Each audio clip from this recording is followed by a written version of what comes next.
So people often ask me, what is my background? What is my musical background? What instruments do I play? And all I really can tell them that when I was in the junior high band in high school, I played the bass drum, I played the saxophone, and I was thinking about playing the flute. But that is actually really the extent of my musical background. I think my parents sent me to singing lessons, but the coach said, no, she's not meant to be a singer. So I turned into a math and science teacher, and now I run a fairly large healthcare business in 4 different states.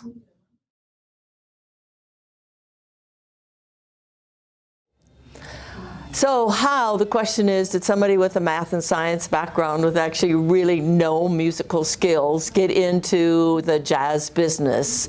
Well, oftentimes it's about somebody that you meet. So I met my late husband, who used to have the jazz band for the Queen of England for 11 years. He played for Prince Charles and Lady Di's engagement party. He fronted for Barry Manilow, and he traveled the world with his jazz band. And we met. He was in England and sometimes in Australia, and I'm here in Minnesota, which he never heard about, didn't know anything about, and we decided we wanted to be together. So what better way to be together than to open a jazz club or a music venue?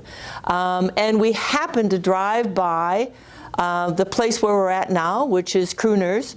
It was 3 days into the sheriff's sale into bankruptcy. We stopped, we did a handshake with the banker, and off we went. The sad part about it is that Larry Dunsmore died a year into our venture, and I decided to keep this vision going and to try to make a difference in the musical world. What I didn't understand at the time is that by asking people to put away their phones, to put away their talking, to forget about what they were going to do tomorrow, but to really be present in the moment, was something that was typically not done, that people came to clubs, they came to music venues, and they talked, or they answered the phone, or they were on the phone. And so this was new. No dancing, no phone calls, no talking. It was about honoring the incredible musicians, performers who were on these stages. That is really the basic premise of what we thought we wanted to do. So Larry often said to me that people hire performers, they pay them well, and then they make them come in the back door. All performers know what that means in terms of how performers are treated. What we try to do here at Crooners is to treat the performers with respect. So really what we're about is honoring the performers. So when they get up on stage, I get up on stage, I introduce them, I ask the audience to put their phones away, that this is our gift to them, that this is a gift of the next hour, 2 hours, 3 hours, where they can shut out the outside world and give their full attention to the incredible music that is up on this stage. And that is what I really believe is the gift that Crooners gives to the audience and to performers. Performers love it. They now have all eyes on them. I think it does actually enhance their performance, and it gives the audience this incredible experience. That is the success of Crooners. We started that here where we're located right now in the Dunsmore room with our 9-foot Steinway, but it has spread to the entire Crooners. We weren't sure that on our main stage, which has a stage that holds 17 performers, seats about 185, that we could get that same listening environment, that same listening quality, culture, but we have, and we're very excited about it.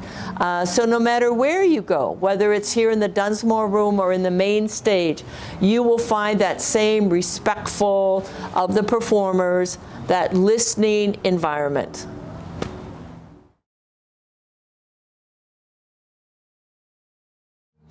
So we love it when young people come. I always try to make a point of going and talking to them and finding out what instrument they're interested in playing.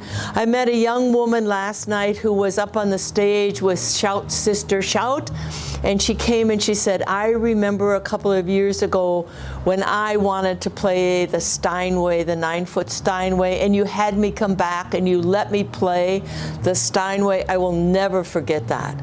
So for me, it's really important to encourage the young people who come here. But I think we also try to do an outreach with like St. Olaf College, and they wanted to go to Cuba, so we did a benefit here, to high school jazz bands that want to play like in the afternoon and have their families come, so that they have the feel of what it feels like to be on a professional stage, to be in a professional music venue. So it's really great. We just need to continue to encourage young people to listen to music and to perform on stage. The other thing I would like to just really address is the flexibility that we have here at Crooners and how this has enabled us to move through the COVID-19 pandemic, trying to bring music back into people's lives. We had a lot of starts and stops. Our initial plan was to be here in the Dunsmore room, have people come in and play the piano, meet the governor's code of less than 10 people in a room, and simulcast it out. Nope, that was not going to fit the governor's code, so that got shut down. Then we had another idea about the parking lot, and we already had all of our performers lined up, and they said, nope, that doesn't meet the governor's code. So that got shut down.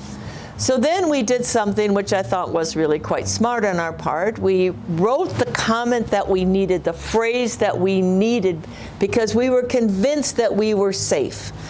Because again, during the day I run a healthcare business. We understand what COVID-19 does to people. We are on total lockdown in our seniors and our people with disabilities.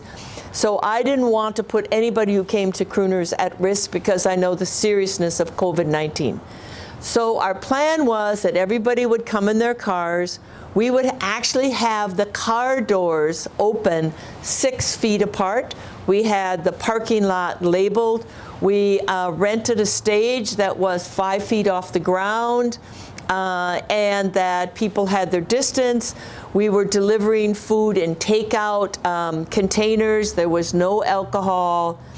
And we wrote that in, and we asked our local senators and House of Representatives to take it to the governor and explain to the governor's group that we really believed that we were safe. And we were so lucky the governor came out with his new plan to move forward, and our idea of this outdoor movie theater, but it is now a concert stage, worked.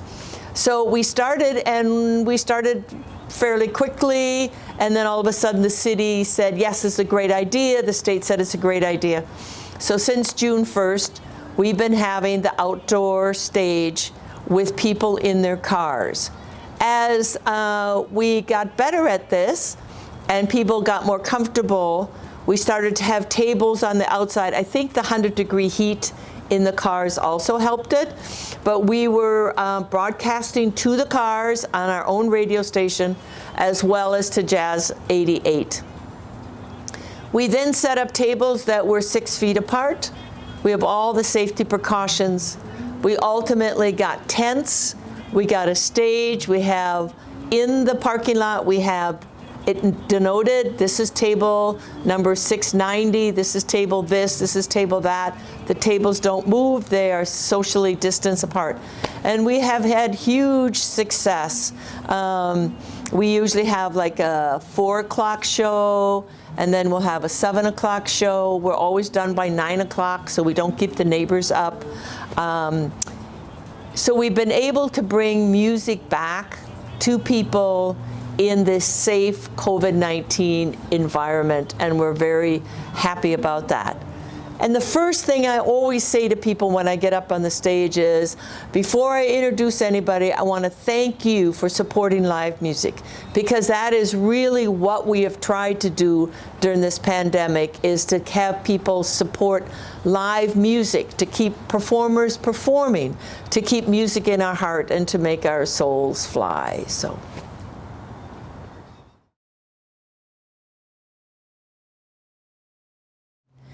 So early in our history, we decided that, yes, we were going to have to do some marketing and some social media for 2-3 reasons. One is, we're not in Minneapolis. We're in a suburb called Fridley. And I always now tell the mayor that somebody like Mick Sterling, who performs at Crooners, put Fridley on the map. So more people now know where Fridley is than prior to Crooners. The second thing is, we realized that not a lot of people knew what the term Crooners meant. That people didn't know that this was a group of men during a certain time, even though one could argue that Rosemary Clooney was a crooner, technically not, because she wasn't a man. But there was this group of people who were crooners. And that we wanted to have that kind of music, that was part of who we were. Now, to give you a little bit of history, Larry Dunsmore was a jazz, first he was classical, trained classically as a child, went to jazz, trained with Thelonious Monk, and he tells the story of, he was backstage at the London Palladium, and he locked Frank Sinatra out of the show because he was put in charge of keeping the back door locked. And it was Frank Sinatra banging on the door, and he stood backstage and he listened to Frank Sinatra for the next 3 hours, and he fell in love with Frank Sinatra, changed his life, and he became a crooner. So, but we realized that people didn't know who crooners were. So we decided that we needed to do some marketing, but particularly we wanted to do some social media, because that is the way that people are learning more about what is happening. So we did what many smart companies do. You hire somebody fresh out of college. Ian, very skilled, very committed, understands social media, has done a great job with our website and pushing out our newsletter. But we needed somebody to be verbal, to write. And I'm a writer, I write books, but I did not have the time to be writing marketing, because that is also not my skill. My skill is writing on team management, team organizations, psychology of leaders. Those are some of the books I've written on conflict management. That does not equate to writing on marketing. So we hired Beck Lee, and they have made a really positive team in terms of getting us out there, getting our performers to have interviews, to do TV interviews, to radio interviews, to have newspaper articles written. And so we've been very successful in getting our idea, and especially John Bream has been very supportive of getting this idea out to people. This is not a place you come to dance. It's not a place you come to overdrink. This was a huge change in who we are and what we do. And to send the message out that this is a serious music venue, because people would say, where's Fridley? So we're out of sorts in the community that we're in, but the community has been very supportive of us. If you remember what the old Wisconsin supper clubs were like, this fits the supper club. It is on a lake. It's massive in terms of its dining area. That is why we typically, because not during the COVID, supper club food, the salmon, the walleye, the steak, the salads. These are supper clubs. We also have my mom's chocolate cake, carrot cake, cheesecake. This is a supper club menu. So we're not the kind of neighborhood cafe, We are a music venue, and that is the most important thing we do, which means then you don't pour ice water during a ballad. You don't serve people ice water during a ballad because it makes too much noise. So those were all the things that our servers had to learn, that we had to let people know that we're here, and that's an important part of the music experience. That servers bend down low. They ask you what you want in a very soft way, because yes, we want you to eat, but we don't want you to get drunk. We don't want you to overdrink. We don't want you to talk louder than the performers. So we took out this massive bar that we had. Everybody said, major mistake, major mistake. But it wasn't. It was one of the best decisions that we made, because we're now saying we are a music venue that serves great supper club food with the white tablecloths, the light, the candle. So we want people to have this experience that goes way back. Well, maybe that's not way back, but this is what used to be in Wisconsin, a little bit in Minnesota too. This supper club experience, you would go out with the white tablecloths, you'd get this incredible experience. There'd be somebody playing the piano in the corner. The difference here is they're not in the corner, they're on this wonderful stage. It is a 9-foot Steinway, and your responsibility in coming here is to give your full attention to the performer. So one of the things that we also wanted to do is very much in terms of supporting the arts. I don't know exactly called supporting the arts, but we hired Mark Herman, the person who does Minnehaha Falls, does the Stone Bridge, for those of you who are in Minnesota, does a lot with the North Shore in terms of having a really classic artistic view of what the Stone Bridge looks like, what Minnehaha Falls looks like. And we had him do an original painting for us of what Crooners looks like from on the other side of Moore Lake. So you get the lake, you get the grasses, the cattails, the trees, the birds, and then you see this one-story Crooners with the trees. And so now we've decided that we like it so much, we're going to put it on T-shirts, we're going to put it on beer mugs, because it glows in the light of the beer mug, because there's the moon. And so we're hoping that people are going to like this. So that is a part of our marketing as a way to get our message out to people about what we're about. So we think that that kind of quality look, rather than just our name and, supper club, which is great, but here's a piece of art that you can wear by Mark Herman.